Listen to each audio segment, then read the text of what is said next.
মানুষই একমাত্র প্রাণী যে গল্প বলতে পারে। আমাদের জীবনের নানাবিধ সংকটে, সাফল্যে আর সংকল্পে আমরা বারবার গল্পের কাছে ফিরে আসি। দেশ বিদেশের নানান জনপ্রিয় লেখকের গল্প নিয়ে আমাদের এই বিশেষ আয়োজন। সারাদিনের ক্লান্তি পাশ কাটিয়ে এক কাপ চা কিংবা কফি নিয়ে আসুন, আমাদের এই তল্লাটে বসুন। আমন্ত্রণ থাকলো গল্পের জগতে হারিয়ে যাবার।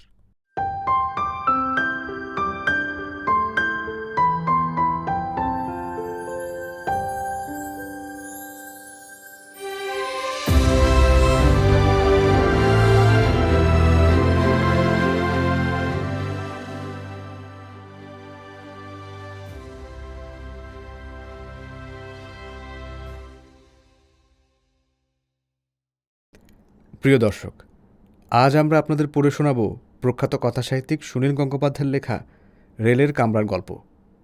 চলুন শুরু করা যাক।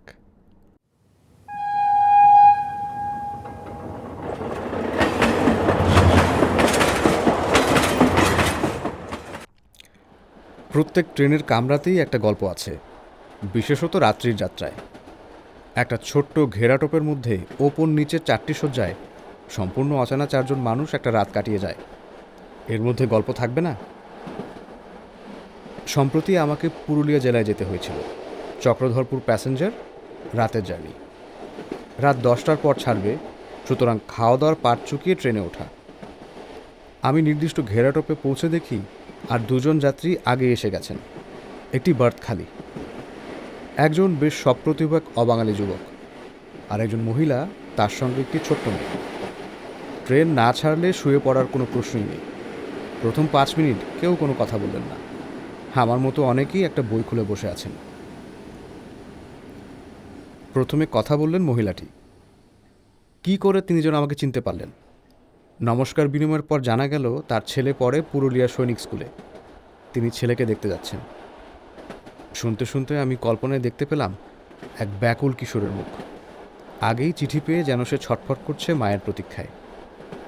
স্কুল কলেজে পড়ার সময় আমি কখনো হোস্টেলে থাকিনি। এখন মনে হলো কেন থাকলাম না। যুবকটিও আমাদের সঙ্গে আলোচনায় যোগ দিল। সে আসছে দিল্লি থেকে, যাবে বোকারাতে। মাঝখানে একবার বদল করতে হবে ট্রেন। অনেক বিষয়ে সে আগ্রহী, বাংলা সম্পর্কে খুব কৌতূহল।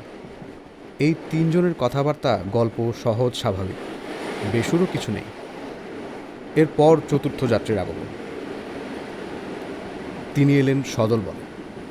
অন্তত 4-5 জন লোক তাকে তুলে দিতে এসেছে। মনে হয় বেশ হোমরা চোমরা ব্যক্তি। তাঁর লটবহরেরও শেষ নেই। কুলিরা বাক্স প্যাটরা আনছে তো আনছেই। জায়গাটা প্রায় ভরে গেল।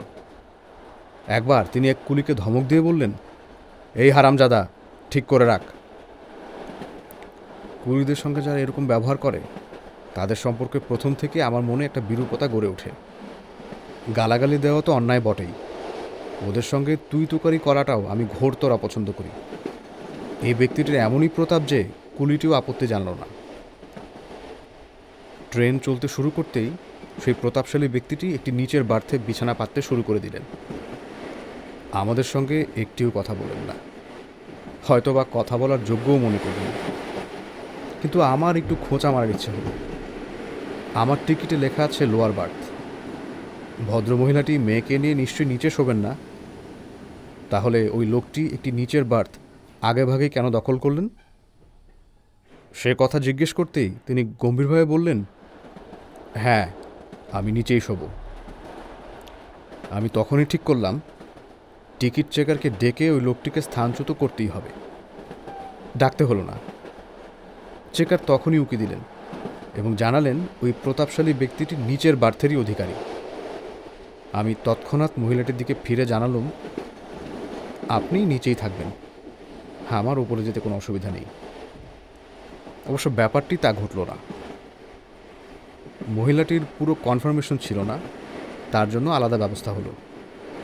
কিন্তু পাশের কিউবিকলে তাকে চলে যেতে হলো। তার জায়গায় এলেন একজন মধ্যবয়স্ক ব্যক্তি। ইনিও বেশ আলাপী। জানা গেল ইনি রামকৃষ্ণ মিশনের সঙ্গে কাজ করছেন। আমরা 3 জন আরও কিছুক্ষণ আড্ডা দিলাম। সেই প্রতাপশালী ব্যক্তিটি আমাদের অগ্রাহ্য করে একটিও বাক্য বিনিময় না করে নাক ডাকিয়ে ঘুমোতে লাগলেন।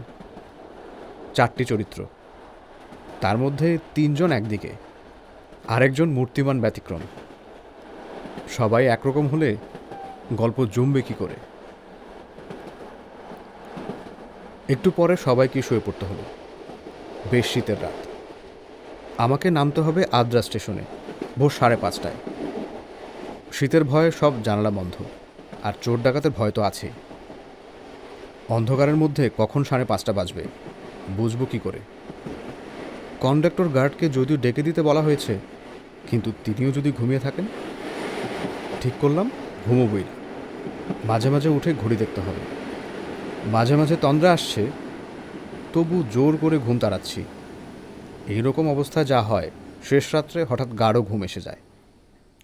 হঠাৎ একসময় মনে হলো চতুর্দিকে দুমদাম শব্দ হচ্ছে, কারা যেন চেঁচামেচি করছে বাইরে। প্রথমেই মনে হলো ডাকাত। ইদানিং ট্রেন ডাকাতি খুব সহজ পেশা হয়ে গেছে। আমার কখনো ডাকাত দেখার অভিজ্ঞতা হয়নি। মনে মনে শখ আছে, একবার ডাকাতের পাল্লায় পড়লে মন্দ হয় না। ন্যাংটার নেই বাটপারের ভয়। ডাকাতরা আমার কাছ থেকে আর কী বা নেবে? আমি তো আর বীর পুরুষ সেজে তাদের প্রতিরোধ করতে যাব না যে তারা আমাকে ছুরি মারবে। বিদ্যাসাগর মশাই একবার ডাকাতের ভয়ে পালিয়েছিলেন বাড়ি ছেড়ে। আমি বিদ্যাসাগরেরই চালা। না, ডাকাত নয়। কয়েকজন বাইরে থেকে আমাদের ঘুম ভাঙাতে চাইছে। আদ্রা স্টেশনে থেমে আছে ট্রেন। ঘুম চোখে তাড়াহুড়ো করে কম্বল চাদর গুছিয়ে নিতে হলো। বইটা পড়ে গেছে মেঝেতে। প্রতি মুহূর্তে মনে হচ্ছে এই বুঝি ট্রেন ছেড়ে দিল। কোনো ক্রমে নেমে পড়লাম প্ল্যাটফর্মে। কয়েকজন দাঁড়িয়ে আছে আমার জন্য। এগিয়ে গেলাম তাদের দিকে। হঠাৎ দেখি সেই প্রতাপশালী ভদ্রলোকটি ছুটে আসছেন। কাছে এসে বললেন, আপনার চশমা। আপনি চশমা ফেলে যাচ্ছেন। আমি স্তম্ভিত। চশমা ছাড়া আমি প্রায় কানা, একটা অক্ষরও পড়তে পারি না। ভদ্রলোক আমার এই দারুণ উপকার কেন করলেন? তিনি নিশ্চিন্তে ঘুমোচ্ছিলেন। তার গন্তব্য আরও অনেক দূরে। লোকের চেঁচামেচিতে তার ঘুম ভেঙে যেতে পারে, কিন্তু পাশ ফিরে শোয়াই স্বাভাবিক ছিল। তবু আমার চশমাটা ফেরত দিতে শীতের মধ্যে তিনি গেঞ্জি পরে ছুটে এলেন। মানুষকে কিভাবে বিচার করব? মানুষ বড় রহস্যময়।